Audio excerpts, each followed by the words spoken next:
지난주에 이어서 오늘 두 번째까지 왜 제가 계속 눈뜨는 이야기를 하게 될까 생각이 드실 거예요. 다름 아니라 오늘 본문의 16절부터 이어지는 이 바울의 기도가 이것을 반복해서 말씀하고 있기 때문에 그렇습니다. 자, 17절을 한번 보셔요. 우리 주 예수 그리스도의 하나님 영광의 아버지께서 지혜와 계시의 영을 너희에게 주사. 자, 그 다음 18절에서도 보시면 너희 마음의 눈을 밝히사. 이 말들이 다 뭐예요? 영안을 뜨게 해 주시라 하는 그런 기도를 하고 있는 거예요. 비전을 보게 해달라 하는 거예요. 보아야 할 것을 제대로 보는 눈을 뜨게 해 주시라 하는 간절한 기도예요. 코로나19로 어려운 때 자꾸 뉴스만 보고 세상의 이치만 보고 할 것이 아니라 마땅히 신앙의 백성으로서 깨달아야 할 바를 눈뜨고 깨달을 수 있게 그렇게 해 주시라 하는 간절한 기도를 하고 있어요. 사막의 교부로서 영성의 대가이기도 했던 에바그리우스 폰티쿠스라는 사람은 인간의 감정에 잘못될 수 있는 방향, 다시 말해서 우리가 좀 더 극복해야만 좋은 생각과 비전을 열어갈 그 극복해야 할 세 가지를 말씀하고 있어요. 이것들이 있는 동안에는 새로운 생각을 할 수가 없다는 거예요. 다시 말하면 계시적인 지식을 받아들이기가 어렵다라고 하는 거예요. 그 첫 번째로 꼽는 게 뭐냐? 비탄입니다. 비탄. 나는 쓸모없다. 이미 과거에 실패했다. 그런 거로 나는 더 이상 쓸모없는 사람이다. 이렇게 자기 자신에 대하여 비관적으로 생각하는 거예요. 자기만 보면서 그렇게 자기 자신을 이미 포기해 버리는 거예요. 이런 사람에게는 영감이 보여질 수가 없는 거예요. 두 번째는 분노입니다. 너무 억울하고 분한 일들이 있었어요. 거기서 헤어나오지를 못하는 거예요. 끊임없이 미워하고 시기하고 질투하고 그러는 동안에 새로운 생각을 받아들일 수가 없다는 거예요. 그 분노가 찬 그 마음에는 번쩍 지나가는 그 지혜가 찾아들기가 어렵다라고 하는 거예요. 참 어렵고 답답한 시간이 아닐 수 없어요. 이 부족한 종에게도 인간이다 보니까 때로는 분노를 야기하는 상황이나 사람들을 만나게 될 때 저도 모르게 그 감정이 저를 지배합니다. 그러면 설교 준비도 잘 안 돼요. 하나님의 계시의 말씀이 보여지지 않고요. 여러분과 교회를 위한 목회적 비전도 잘 보여지지가 않더라고요.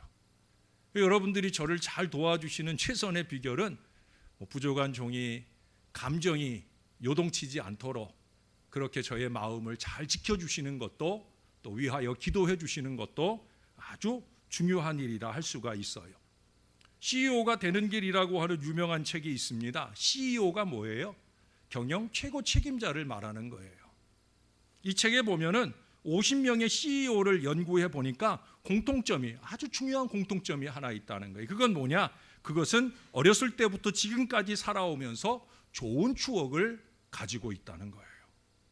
왜 그들에게는 어려운 일이 없었겠습니까? 왜 불쾌하고 답답한 일이 없었겠습니까? 근데 그들은 그 모든 것들을 청산하는 지혜가 있었다는 거예요. 그래서 그들의 살아온 인생 가운데 좋은 기억들만을 마음에 간직할 이 지혜로 통하여 그들의 또 다른 비전의 미래가 열리는 역사를 살았다라고 하는 거예요.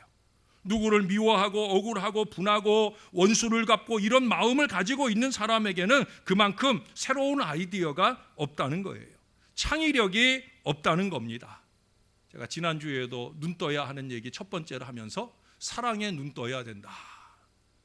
여러분 결국 그런 점에서 보면 사랑한다라고 하는 것, 모든 사람을 향한 넉넉한 사랑이라고 하는 건 결국 그들을 위한 것이기보다는 나를 위한 거예요. 내가 사랑이 되어야 결국 나의 마음의 평안함이 회복이 되고 그 평안한 마음 속에서 하늘이 보여주시는 새로운 진리들을 깨닫게 되어진다는 거예요. 마지막 세 번째는 나태, 게으름입니다. 여러분 게을러 빠진 사람에게는 영감이 없어요. 부지런해야 됩니다. 신앙적으로나 인격적으로나 도덕적으로 아주 부지런한 성격의 사람에게 새로운 번쩍하는 아이디어가 함께 하는 거예요. 저는 이 부분에 관한 아주 자부심이 있습니다. 여러분들이 저를 어떻게 보시는지 모르지만 저는 누구보다 부지런하려고 노력하는 사람이에요. 그보다 더 중요한 게 있어요. 그게 뭐냐면 새벽 헌신하는 사람에게는 아이디어가 넘친다라고 하는 거예요. 우리가 아까도 찬송했잖아요. 예? 뭐라고 찬송했어요? 엎드려 기도하오니 내 눈을 열어주세요. 내 귀를 열어주세요. 내 입을 열어주세요. 엎드려 기도하는 무릎 위에는 하나님께서 끊임없이 부어주셔요. 저는 이걸 누구보다 많이 체험을 하기에 이 부분에 대한 자부심도 자신감도 여러분들에게 말씀드릴 수 있어요. 자, 그런데 여러분, 우리가 지식이라고 하는 것, 이것은 우리가 아는 지식이 있고 알려지는 지식이 있어요. 아는 지식, 그게 뭐예요? 내가 내 생각, 내 경험, 이것을 통해서 공부해서 알 수 있는 지식이에요. 그런 때는 내가 주체가 되고 내가 공부하는 내용이 객체가 되는 거죠. 자, 근데 그 객체가 사람 또는 인격이라고 할 때는 이게 얘기가 달라지는 거예요. 그 객체가 되는 대상이 나에게 자신을 알려주어야만 내가 알게 되는 거죠. 그런 점에서 바뀌는 거예요. 알려주시는 그분이 주체가 되는 것이고 나에게 알려주기 때문에 나는 객체가 되는 거예요. 이게 아주 중요한 겁니다, 여러분. 물건일 때는 이 물건을 내가 알려고 할 때는 뭐 들여다보고 두드려보고 그래서 이 물건을 내가 알아갈 수가 있는 거예요. 근데 이 대상이 사람이거나 인격일 때는 완전히 달라지는 거죠. 제가 전 장로님 마음을 어떻게 알 수 있겠어요? 예? 제가 똑똑똑 두드려 본다고 그 마음 안의 생각을 제가 깨달을 수 있겠습니까? 눈물을 흘리시면 아, 지금 슬프겠구나. 활짝 웃으면 아, 기쁘신가 보다. 뭐 이런 정도 알 수 있겠죠. 근데 그조차도 요새 마스크 다 쓰고 있어서 제가 좀 전에도 우리 찬양대 찬양하는데 저 중에 누가 혹시 입 다물고 있는 건 아닌가 그런 우스운 생각을 잠깐 했어요. 그래서 마스크를 제가 유심히 하나하나 다 보는데 마스크가 막 움직이더라고요. 예? 마스크 쓰고 있어서 이제는 감정조차 서로 알려주기 어려운 시대를 살고 있어요. 그분이 알려주셔야 아는 거예요. 인격이니까 그분이 우리에게 알려주시지 않으면 우리는 아무것도 알 수가 없다는 겁니다. 특별히 하나님과의 관계에 있어서 우리는 하나님이 내게 알려주셔야만 내가 알게 되는 거예요. 그래서 오늘 본문에 말씀하잖아요. 계시의 영, 계시의 지혜를 말씀하고 있어요. 하나님께서 자신을 우리에게 알게 해주시는 계시, 그 계시의 눈을 떠야만 우리 하나님을 알 수 있다는 거예요. 그리고 그 다음에 말씀해 보면 그 이상의 천국의 비전이나 사명의 비전이나 인생을 잘 사는 비전들도 우리에게 알게 해 주시는 거예요. 여러분 마태복음 16장에 보면 베드로가 예수님 앞에 신앙 고백을 하잖아요. 우리 금요일 저녁에도 상고했지만 주는 그리스도시요 살아계신 하나님의 아들이십니다. 그가 이 대단한 고백을 했을 때 예수님이 해설을 해 주시잖아요. 뭐라고 말씀하셔요? 그건 내 혈육이 알게 한 것이 아니라 하나님이 내게 알게 하신 것이다. 그런 고로 너는 복되도다 라고 말씀하셨어요. 하나님이 계시의 영을 주셔서 하나님을 알게 하고 나 자신을 알게 하고 세상을 알게 하는 것, 이것이 그 사람을 복되게 하는 것이란 얘기예요. 여러분, 무엇을 많이 알아서 복된 게 아니에요. 하나님이 알게 해주실 때 그것이 더 풍성한 복이다 하는 사실을 우리에게 말씀합니다.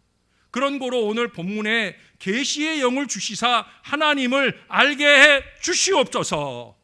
이것은 여러분들을 위한 종의 기도만 아니라 여러분들도 간절한 기도로 이 기도를 해야 되는 거예요. 말씀 앞에 설 때마다 하나님을 좀 알 수 있게 해주세요.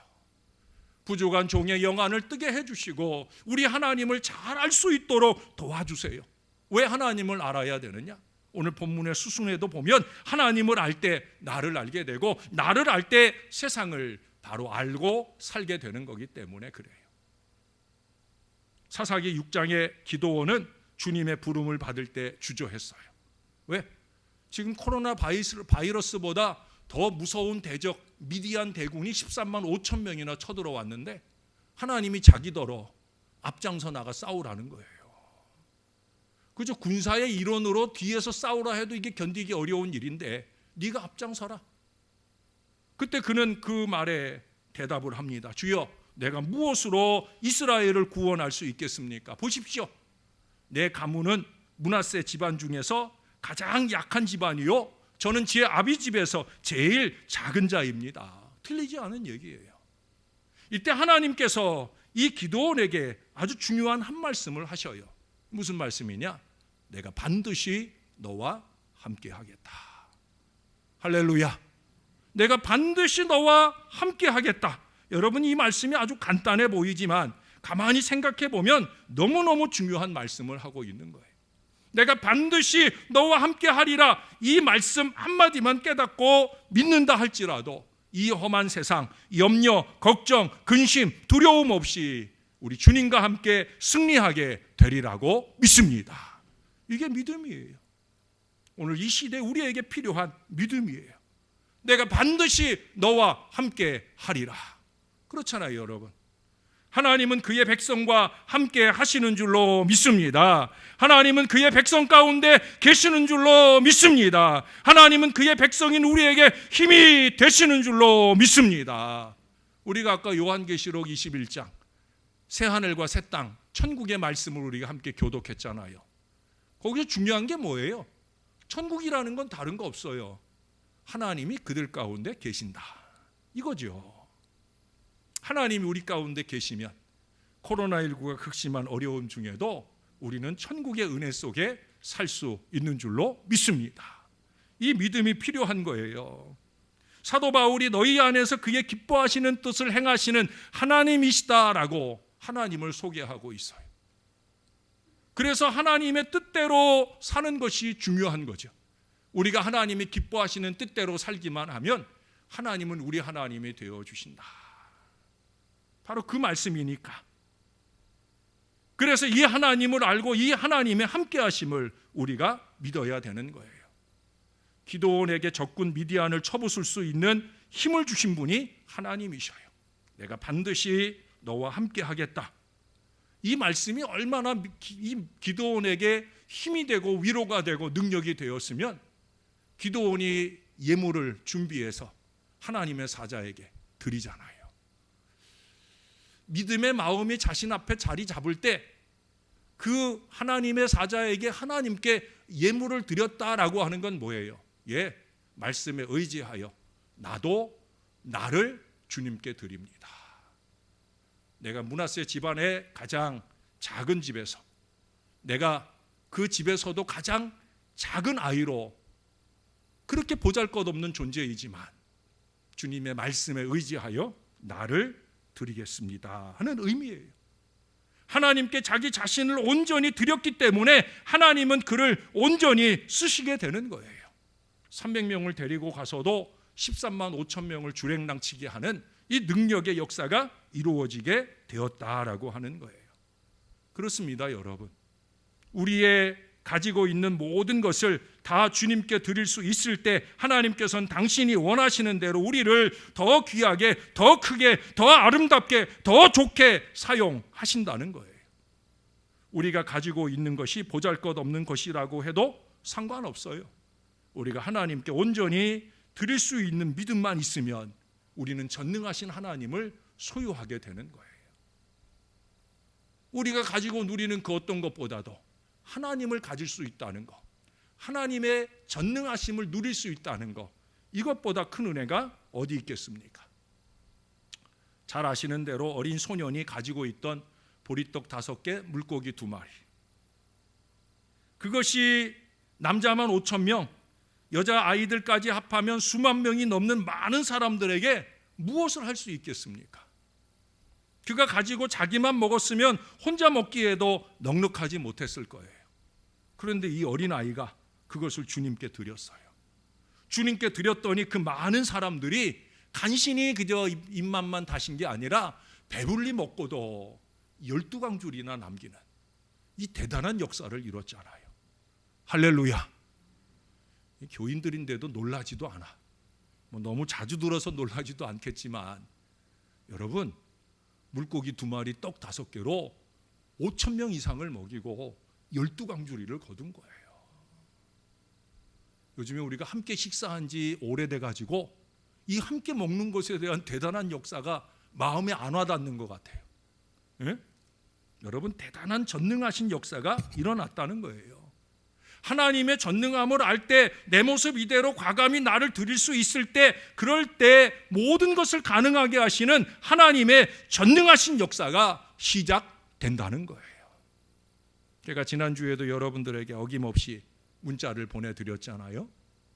그 문자의 내용 가운데 티테디오스라는 말을 제가 가르쳐드렸어요.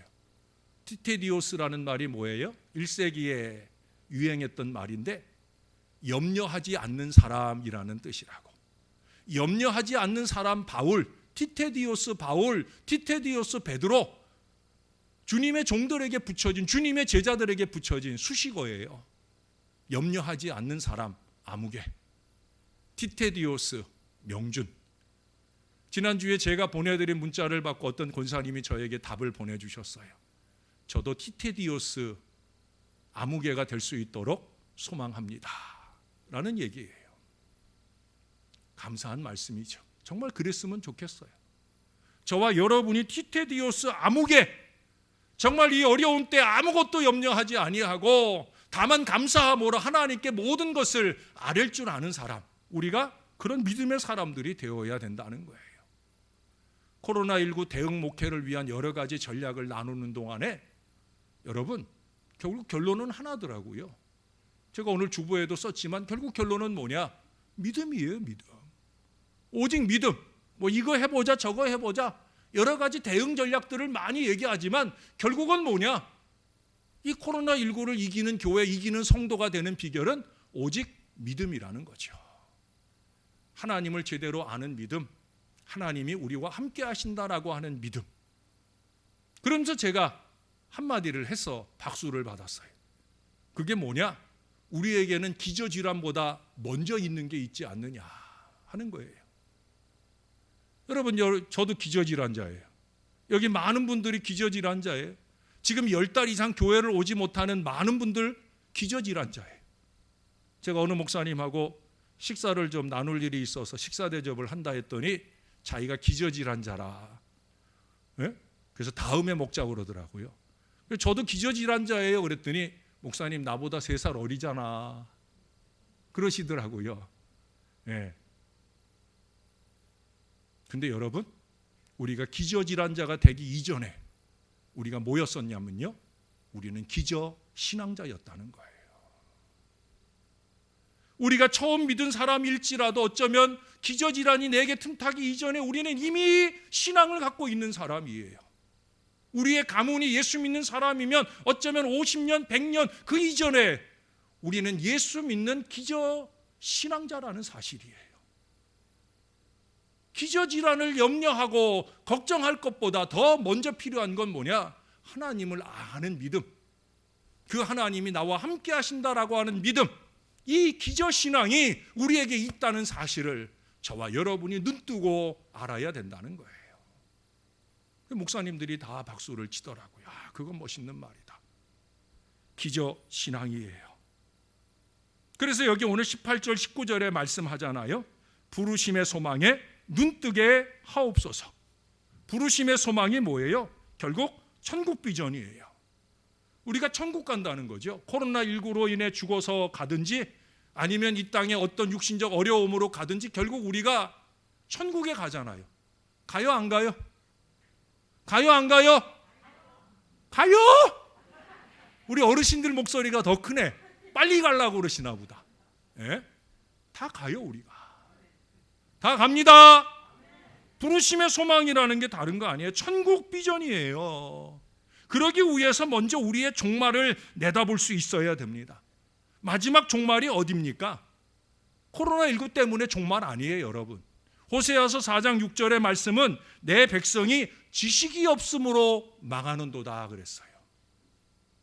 지식이 없으면 망하는 거예요. 참 지식, 바른 지식, 하나님에 대한 지식이 없으면 망하는 거예요. 그래서 그 다음에 6장의 말씀을 우리가 얼마 전에 제가 여러분들에게 설교했잖아요. 제3일에 희망을 열어주시는 하나님을 알자, 힘써 하나님을 알자. 오늘 얘기 뭐 다른 얘기 아니에요. 구약에서나 신약에서나 결국 하나님을 알지 못하는 그 지식이 없을 때 그게 망하는 거예요. 그게 종말이에요. 지구의 종말보다 더 먼저 우리의 인생의 종말이 오는 것, 이게 더 큰 비참이죠. 그래서 우리는 하나님을 알아야 된다는 거예요. 근데 왜 모르게 됩니까? 자꾸 왜 몰라지는 거예요? 죄가 있고 증오가 있고 시기가 있고 염려가 있고 무엇보다 끝없는 욕심이 있기 때문에 그래요. 욕심 때문에 자꾸 눈이 어두워지는 거예요. 마음이 흐려지는 거예요. 계시의 영이 내게서부터 떠나가 버리는 거예요. 그런 마음에는 번쩍하는 하늘의 지혜가 없어요. 참된 의욕이 없습니다. 그래서 세상이 점점 어지러워지는 거예요. 사랑하는 여러분, 이런 때 저와 여러분들은 천국의 비전에 눈뜨게 해주시도록 기도해야 합니다. 하나님 천국을 분명하게 바라볼 수 있는 이 믿음의 눈을 좀 뜨게 해주세요. 이 기도를 해야 된다는 거예요.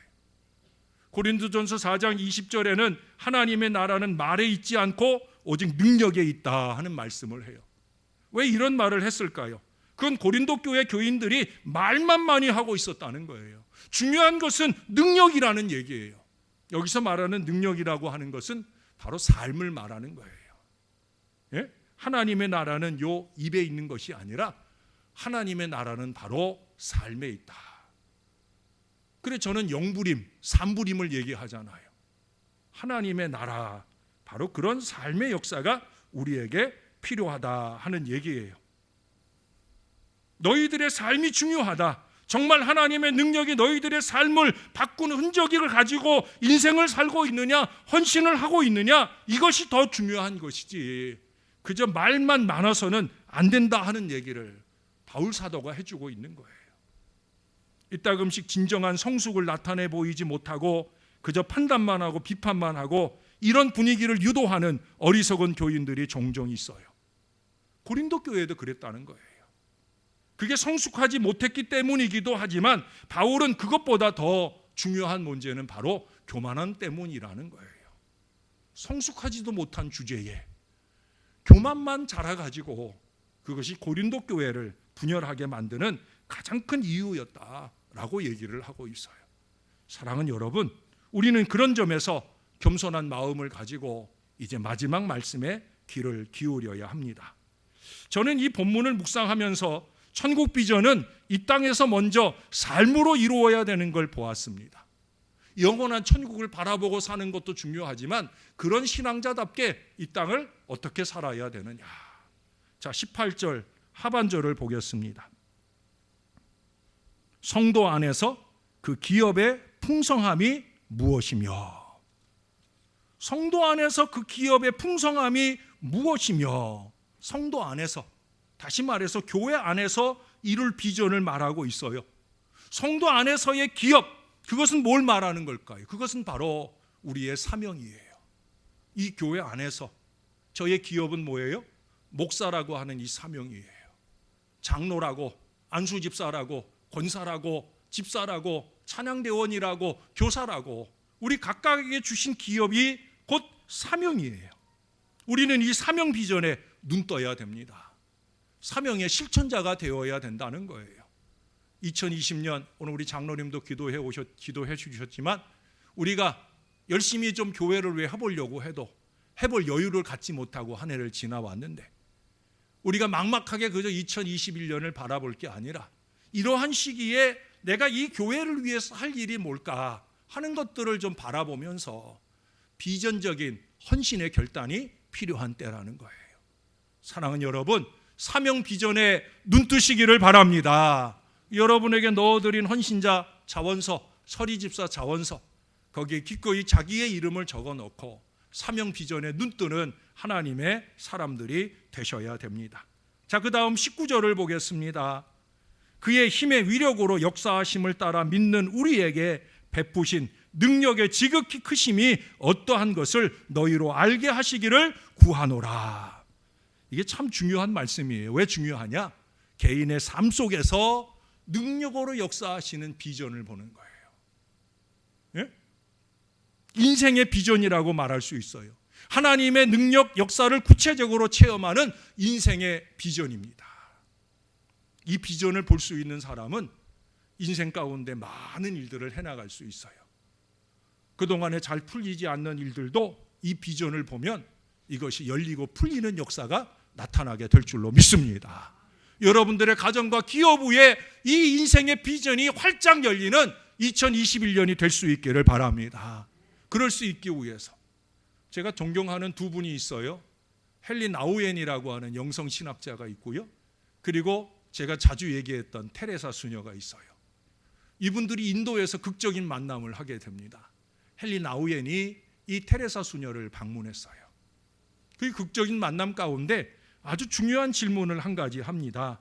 당신이 그렇게 성스러운 성자 같은 예수님 같은 그 능력의 풍성한 삶을 살 수 있었던 비결이 뭡니까? 라고 테레사 수녀에게 대단한 영성신학자인 헨리 나우엔이 물었어요.